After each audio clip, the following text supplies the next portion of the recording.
அனைவருக்கும் வணக்கம். உரிமையின் குரல், இது உங்களின் குரல், சாமானியனின் குரல். நமது தமிழ்நாடு அரசு புதிதாக அமையப்பெற்று மாற்றத்தை நோக்கி அனைத்து தரப்பு மக்களும் வாக்களித்தார்கள் புதிய அரசு அமைவதற்கு. ஆனால் சட்டமன்ற நிகழ்வுகள் பார்க்கும் பொழுது எந்த விதமான மாற்றமும் தெரியவில்லை. காரணம், ஏற்கனவே ஆரம்பிக்கப்பட்ட திட்டங்கள் பெயர் மாற்றப்பட்டு தொடர்கிறது. புதிதாக எந்தவிதமான வளர்ச்சியை நோக்கிய திட்டங்களும் தெரியவில்லை. முன்னால் இருந்த தலைவர்களின் பெயரில் தொடங்கப்பட்ட திட்டங்களை வெற்றி வெற்றி வெற்றி என்று மாற்றி இந்த திட்டம் தொடர்கிறது. ஒரு சாமானியனாக வெற்றி என்ற பெயரை சிந்திக்கும் பொழுது சமஸ்கிருதத்தில் விஜய் என்ற பெயருக்கு தமிழில் வெற்றி என்ற அர்த்தம் வருகிறது. முன்னாடி தொடர்ந்த அந்த திட்டங்கள் தலைவர்கள் பெயரில் தொடர்வது போல்தான் தற்பொழுதும் வெற்றி என்ற ஒரு மாற்றத்தை நோக்கி நகர்கிறது. தமிழக அரசுக்கு ஒரு சாமானியனின் குரலாக கேட்டுக்கொள்வதெல்லாம், மாற்றத்தை நோக்கி உங்களுக்கு வாக்களித்துள்ளார்கள். இது முதல் பட்ஜெட். வருங்காலங்களிலாவது இந்த பெயர்களில் கவனம் செலுத்தாமல் தமிழ்நாட்டினுடைய வளர்ச்சியில் கவனம் செலுத்தி தமிழ்நாட்டினுடைய வருவாயை பெருக்கி கடன் வாங்குவதை குறைத்து தமிழ்நாட்டு மக்களுக்கு நல்லதொரு திட்டங்களை வழங்க வேண்டும்.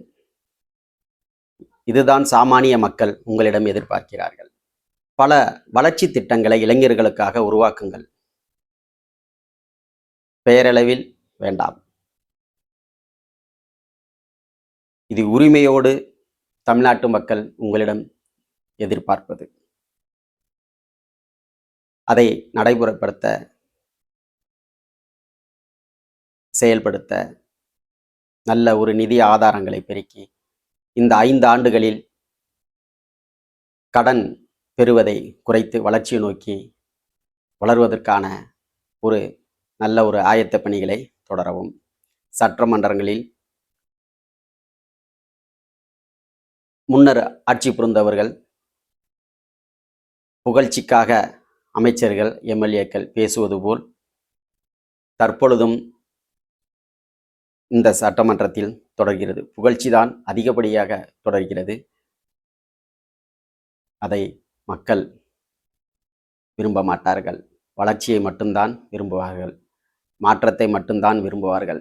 அந்த மாற்றத்தை நோக்கிதான் தங்களுக்கு வாக்களித்துள்ளார்கள் என்பதை உணர்ந்து செயல்பட்டால் தமிழ்நாடு வளர்ச்சியை நோக்கி நகரும்.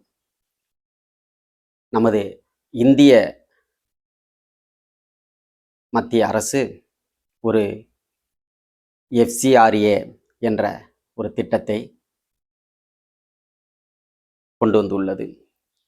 பல விவாதங்கள் அதை பற்றி நடைபெற்று கொண்டிருக்கிறது. இந்திய மக்களின் உரிமையின் குரலாக பார்த்தால் இந்த FCRA சட்டம் இந்திய மக்களுக்கு அவசியம் தேவை. காரணம், வெளிநாடுகளில் இருந்து வரும் நிதியை எதற்காக வாங்கினோமோ அதற்காக பயன்படுத்த வேண்டும். இந்த FCRA சட்டத்தில் சாமானிய மக்கள் என்னவென்று உணர்ந்து கொண்டால்,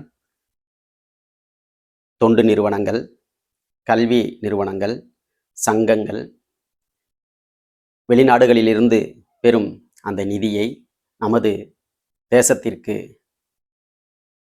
ஒரு எதிராக பயன்படுத்துவதை வரைமுறைப்படுத்தி சட்டத்துக்கு உட்பட்டு செயல்படுத்துவதற்காகத்தான் இந்த FCRA திட்டம்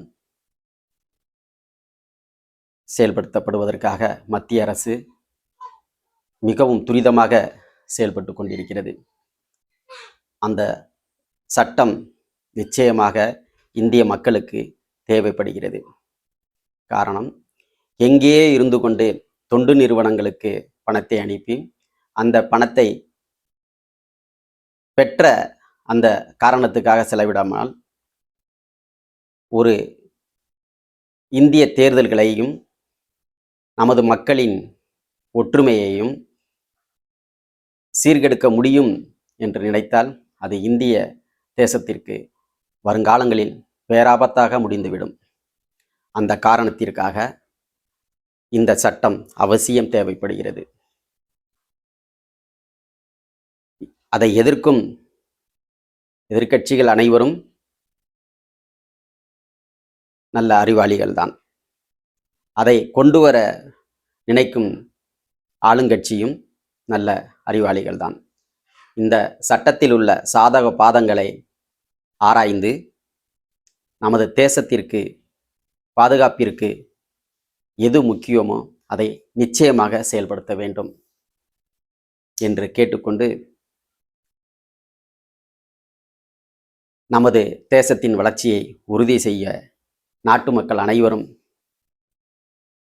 இதுபோல் வரும் சட்டங்களுக்கு ஆதரவு கொடுத்து நமது தேசத்தின் வளர்ச்சியை உறுதி செய்ய உங்களை கேட்டுக்கொள்கிறேன்.